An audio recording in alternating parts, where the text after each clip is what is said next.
Hello and welcome into the example video for lesson 13 for Precalculus 1. This is the examples for our inverse problems. Share the document camera here for you guys. Oops.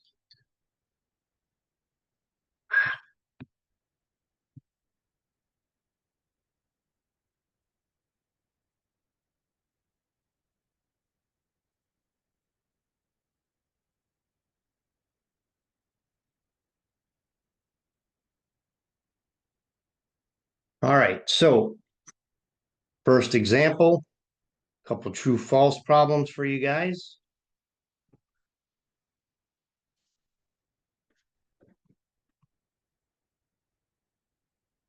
So true or false, first one, f of f inverse of x is always equal to x. So this is dangerous. Anytime we're talking about math problems and we have words like always, a lot of people have made a lot of money by proving that stuff isn't always true in math, right? But in this case, this is true. If I have the inverse function and I plug it into the base function f and simplify it, it better equal x. Otherwise, they're not inverses of each other. What about if I go the other way? F inverse of f of x is always equal to x. Well, this was our inverse function property, right? That f of f inverse or f of inverse of f is always equal to x. That's how we can tell. So if you guys are, excuse me, taking the midterm, if you guys are on taking the final exam and you have to find an inverse of a function, there's no reason that you should turn that exam in without having this question 100% correct, because you can test it. Just plug one into the other, simplify it. If it doesn't equal x, you do not have it correct. So the next set of problems.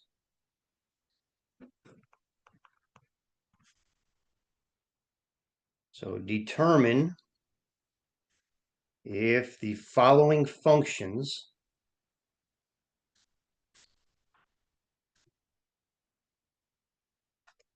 are inverses of each other.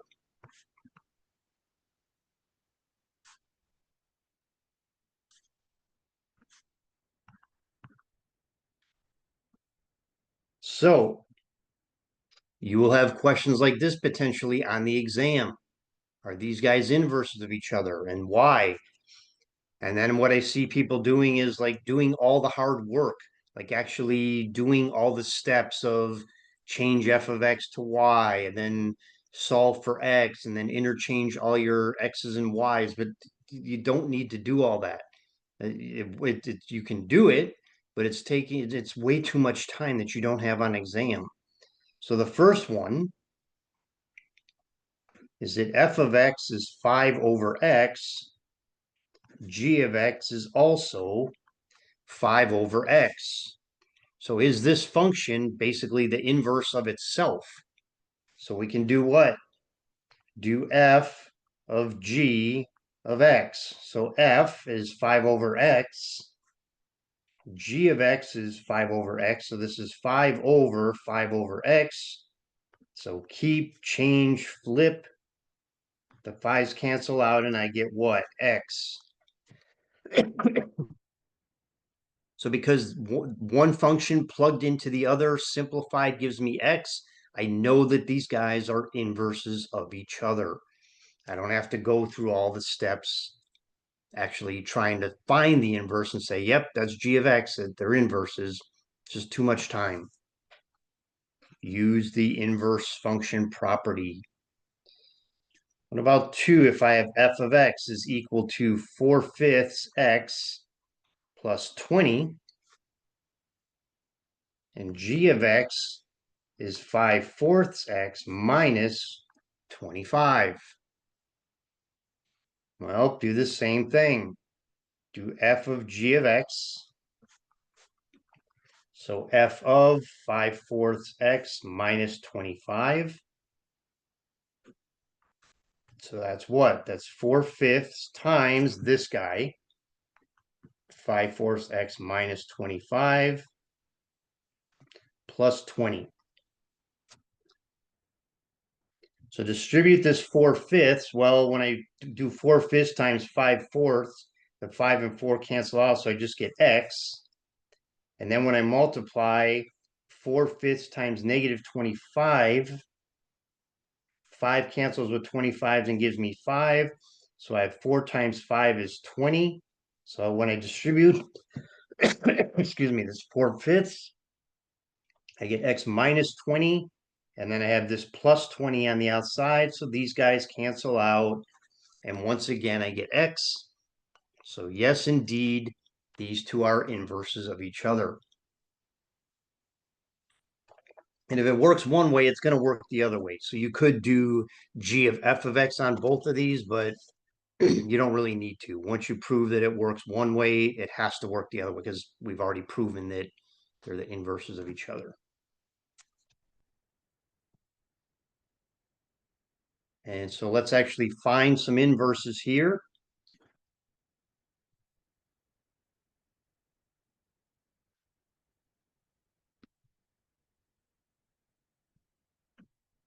So the first one we have f of x is equal to 5x plus 30. So what we're going to do is change this f of x to a y. So we get y is 5x plus 30, and now get x by itself. So subtract 30 from both sides. You have y minus 30 is equal to 5x. Divide everything by 5. You get y over 5 minus 6 is equal to x. But that is not the inverse function because we still have to change our x's and y's. Therefore, the inverse function, this guy now becomes y, which is really f of f inverse. And this becomes an x. So x over 5 minus 6.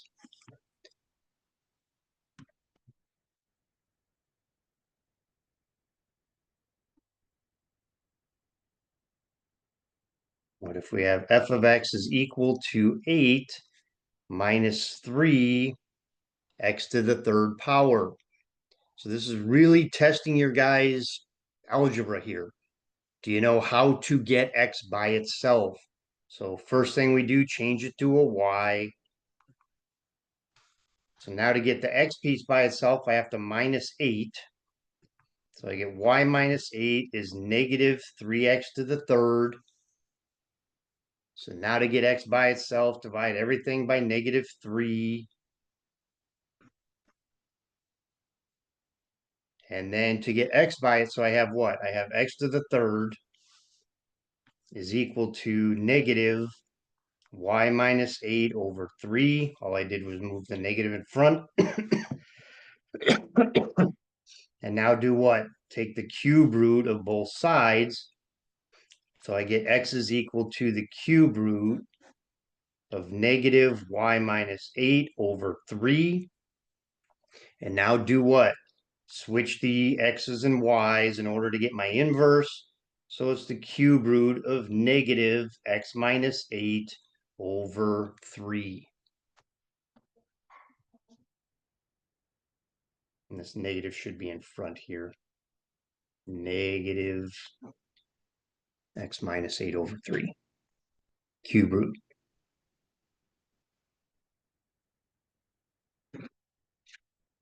What if I have f of x is equal to x to the third plus 1 over 4?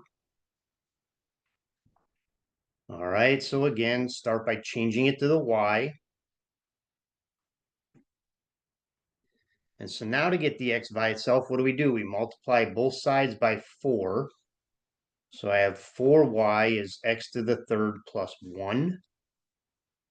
So subtract 1 from both sides. We get 4y minus 1 is x to the third. So x to the third is 4y minus 1. Again, take the cube root because it's x cubed. So we get x is equal to cube root 4y minus 1. Excuse me. So our inverse function then is what? Cube root, oops, this is a y. Now switch your x's and y's. So 4x cube root of 4x minus 1. And again, if these are on a test, plug this back in. See, does it give you x? You plug it in and it gives you, simplify and it gives you x, you know you've done it correctly. Then the last one is a little trickier. And you could see one like this on an exam or on the final. Whoops. So we have f of x is equal to x over 4 minus x. So you got to be really careful with your algebra now. So we have y equals x over 4 minus x. So just like the last problem, we're going to multiply by the denominator. So on the right side, we just get x. And here, if I distribute the y, I get 4y minus x times y. So again, we need to have the x's by itself. So I'm going to add xy to both sides here. So they cancel out. I get 4y is equal to x plus x times y. And now here's where everybody always gets stuck. How do we get the x by itself? Well, we have to factor an x on the right side. So when I take out an x, I get what? 1 plus y. People always think like, oh, I'm factoring out the x, so this is gone. It's not gone.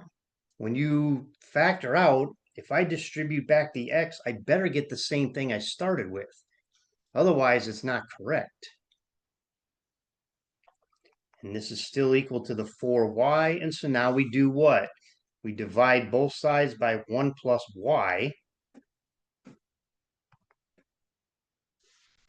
So I get x equals 4y over 1 plus y.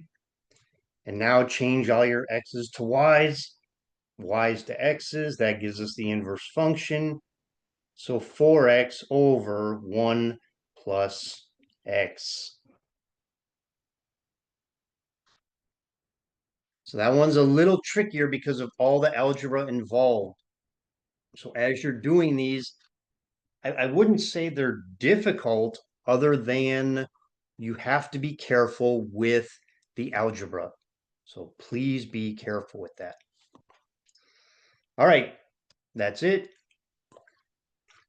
That wraps up our example video for lesson 13.